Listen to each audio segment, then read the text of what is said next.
যাকে বিশ্বাস করবেন, আপনি আপনার নিজের জীবনের সবথেকে যাকে আপন মনে করবেন এবং সেই মানুষটাকেই সবথেকে আপনার নিজের দুর্বলতা,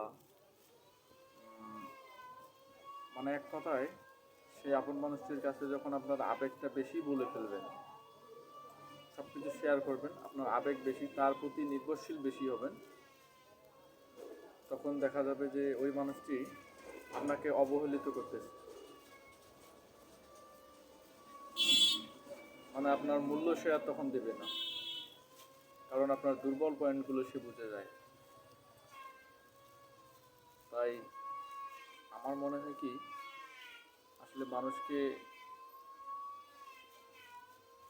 অতটাও নিজের ব্যক্তিগত কোনো কিছু বলা দরকার হয় না।